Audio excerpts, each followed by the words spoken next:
Hello बस welcome back to my channel. मैं अजमत आपदे आपके लिए लेकर आ गई हूँ बहुत इंटरेस्टिंग एंड हेल्पफुल क्लास लेके। I hope you all of enjoying yourself and I am quite too well. तो आज मैं आपको बता दूं कि मैं पढ़ाने वाली हूँ पास्ट इंडेफिनिट टेंस के नेगेटिव सेंटेंस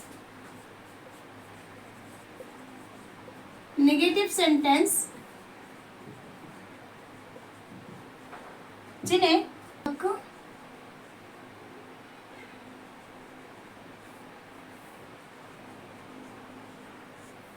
नकारात्मक वाक्य कहा जाता है।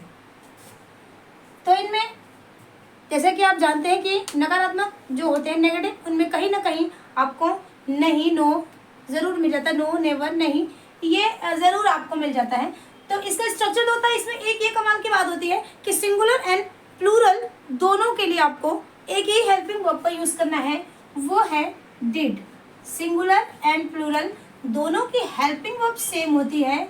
तो ये कन्फ्यूज़न जो है इसमें ज़्यादा दिक्कत नहीं आने वाली, बड़े आराम से हम लोग पास्ट इंडेफिनिट के नेगेटिव सेंटेंस बना लेंगे। तो चलिए ज़्यादा देर न करते हुए मैं आज के सेंटेंस का फॉर्मेशन कर लेती हूँ। ये आपको प्रैक्टिस के तौर पे बनाती हूँ मैं, इसे आप प्रैक्टिस सेट भी कह सकते हैं, एक्सरसाइज सेट भी कह सकते हैं। तो देखिए पहला जो है हमारा, वह आगरा नहीं गया। ही ये आपका सब्जेक्ट है। डिड के बाद नॉट लगा लेंगे। He did not go to Agra. एक चीज आप और देख लें कि गो टू आगरा, वह आगरा नहीं गया। मैंने खाना नहीं खाया। मैंने जो है ये आपका सब्जेक्ट है। देखिए ये आपका सब्जेक्ट है, सारे ये सब्जेक्ट है, मैंने भी सब्जेक्ट है। आई जस्ट सिंपल, डिड के ठीक बाद नॉट लगा दिया जाएगा। आई डिड नॉट ईट फूड। अब हमें ईटन की कोई आवश्यकता नहीं है, कोई ज़रूरत नहीं, it's no need to learn. और वैसे आप लर्न तो कर ही चुके हैं, इट्स बेस्ट फॉर यू। तुमने कुछ नहीं कहा। तुमने जो है ये हमारा सब्जेक्ट है। यू सब्जेक्ट के तुरंत बाद डिड लगा के नॉट लगा के रख देंगे, इसके बाद हम वर्ब ढूंढेंगे। यू डिड नॉट से, तुमने कुछ नहीं कहा। You did not say anything.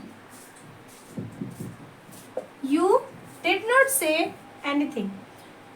तुमने अपना पाठ नहीं याद किया या तुमने अपना पाठ याद नहीं किया। इसको बनाने के लिए हम देख लेते हैं कि यहाँ भी तुमने ही आया है, you did लगा लेंगे। सोचना ही नहीं है कि सिंगुलर में क्या लगाना है, प्लूरल में क्या लगाना है। तो it's too simple, it's so simple. तुमने अपना पाठ नहीं याद किया तो you did not learn your lesson. तुमने अपना पाठ नहीं याद। कल मैंने टीवी नहीं देखा या मैंने कल टीवी नहीं देखा, यहाँ था भी हो सकता था। अगर लिख देता कि मैंने कल टीवी नहीं देखा था तो ये भी पास्ट इंडेफिनिट का टेंस था। आई, मैंने ये आई डिड नॉट वॉच।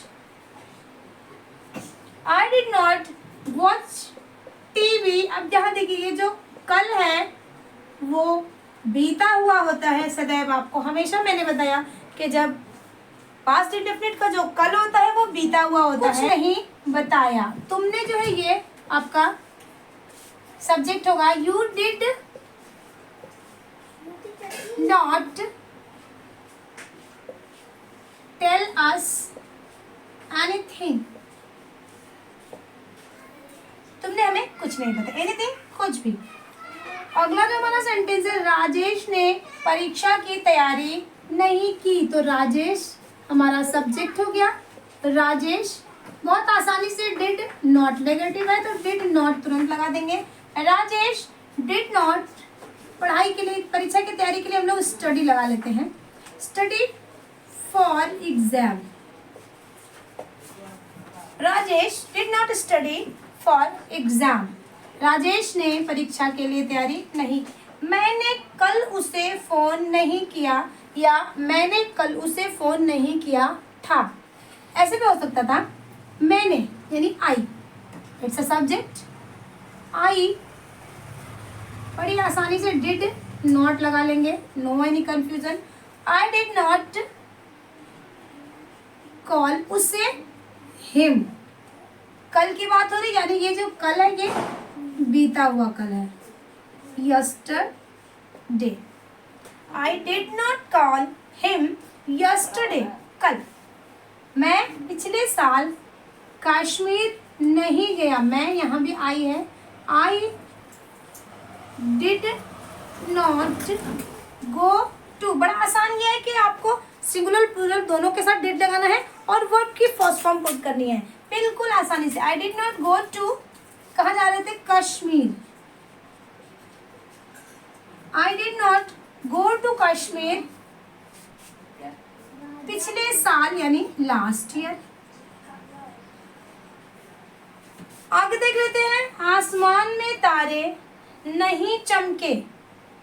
तो आसमान में तारे नहीं चमके, तो अब इसमें हम सब्जेक्ट को ऐसे ढूंढना शुरू करेंगे जब तो हमें सब्जेक्ट मिलेगा नहीं, क्योंकि सब्जेक्ट तो बीच में है। तो हम ये देखेंगे कि काम क्या हो रहा है, चमकने का हो रहा है, और कर कौन रहा है, और चमकने का काम कर कौन रहा है, वो है तारे। तो यानी कि तारे हमारा सब्जेक्ट है। तो the stars did not shine in the sky, आसमान में। इस तरह से हम अगला देख लेते हैं, राम ने एक पुस्तक नहीं खरीदी। राम जो है सब्जेक्ट है, Ram did not by a book. वह परसों मंदिर नहीं गया, he did not go to temple। यहाँ तक तो ठीक था, वह मंदिर नहीं गया, did not go to temple। परसों, the day before yesterday, ये होता है आपका बीता हुआ परसों। यहाँ राम और वह, ये आपका सब्जेक्ट था, यहाँ मैं सब्जेक्ट था, I the Ram and he, ये सारे आपके सब्जेक्ट थे। तो यहाँ पे एक नया वर्ड आ गया था आपका परसों। इसमें पास्ट इंडेफिनिट में आपको परसों, कल, परसों मिल सकता है। तो कल की स्पेलिंग तो बड़ी, कल की जो वर्ड मीनिंग होती है वो तो ठीक है, सबको याद रह जाती है, यस्टरडे बीता हुआ कल, एंड टुमारो आने वाला कल। मगर इसमें जब आप पास्ट टेंस या फ्यूचर टेंस पढ़ेंगे तो इसमें कभी कभी परसों की बात भी जाती है। तो आइए मैं आपको बता देती हूँ कल और परसों के बारे में। कल, एक कल होता है बीता हुआ, जो बीता हुआ कल होता है वो होता है यस्टरडे, एंड एक परसों होता है, ये बीता हुआ परसों होता है। तो इसको लिखने के लिए हम कल, यस्टरडे, और यस्टरडे से पहले लगाना होता है हमें द डे बिफोर,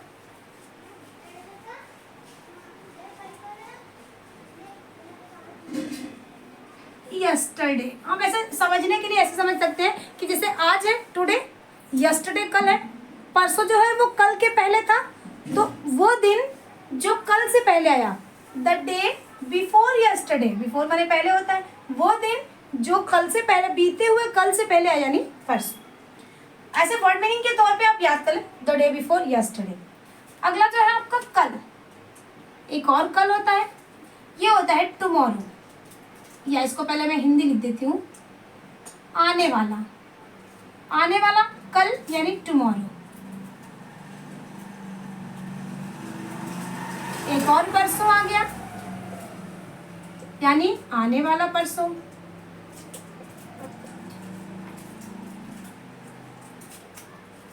आने वाला परसों, इसको लिखने के लिए उसी रूल से लिख लेंगे, the day after tomorrow, the day after tomorrow, यानी जो टुमारो आएगा उसके एक दिन बाद, जैसे यस्टरडे से एक दिन पहले था। तो ये हो गया आपका परसों की वर्ड मीनिंग आपको कभी कभी पास्ट में बीता हुआ, परसों, कल, last year, last month, last day, ये सब चीज़ें आपको पहले ही मैंने कीवर्ड्स पे बताई थी कि यही तो पास्ट इंडेफिनिट की निशानी होती है। बीता हुआ कल, बीते हुए काम, last year, last month, last day, या परसों मैं वाराणसी गया था, परसों मैंने ये काम नहीं किया था। तो इस तरह की चीज़ें जो पास्ट इंडेफिनिट में आ जाती हैं। बाकी मैंने घरेलू तरह के, बाकी मैंने सिंपल करके मैंने आपको समझा दिया कि कैसे परसों की स्पेलिंग आप खुद क्रिएट कर सकते हैं।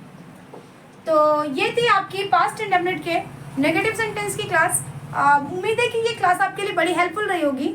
तो इसी के साथ मैं आज की क्लास को बंद करने वाली हूँ और मुझे पूरी उम्मीद है कि आप नए नए ट्रांसलेशन का फॉर्मेशन कर रहे हैं। मैं अपनी क्लास में बहुत जल्दी इंग्लिश स्पोकन को ऐड करने वाली हूँ, क्योंकि मुझे अब ऐसा लग रहा है कि इतने सेंटेंस हमने पढ़ लिए, ट्रांसलेशन पढ़ लिए हैं, तो हमारे कुछ तो आ गए हैं, जो ग्रामर है वो कुछ अपने अंडर में आ गया है। बाकी वर्ड पावर जो है वो लगातार आप अपनी वर्ड पावर को बढ़ा रहे हैं। अगर अभी भी आपको स्पोकन का शौक है और शौक है, ज़रूरत है, आपको लगता है कि मुझे स्पोकन करना चाहिए, तो अभी से आप, अगर अभी तक आपने तैयारी नहीं की है तो आप आज से तैयारी शुरू कर लें। आपको अपनी वर्ड पावर बढ़ानी है, ग्रामर की फॉर्मल नॉलेज रखनी है कि जानकारी सही होनी चाहिए कि this that is M R, ये सारी चीज़ें हमें सही सही जगह लगा देनी है, क्योंकि इसकी सहायता से ही हम इंग्लिश बोलने वाले हैं। तो आप ये तैयारी शुरू कर दें। आप अगर वर्ड मीनिंग नहीं याद करें तो आप आज से ही 2 वर्ड मीनिंग डेली लर्न करना, कुछ नहीं करना है, सिर्फ जनरल चीज़ें जो खाना पीना, उठना बैठना, सोना, यहाँ जाना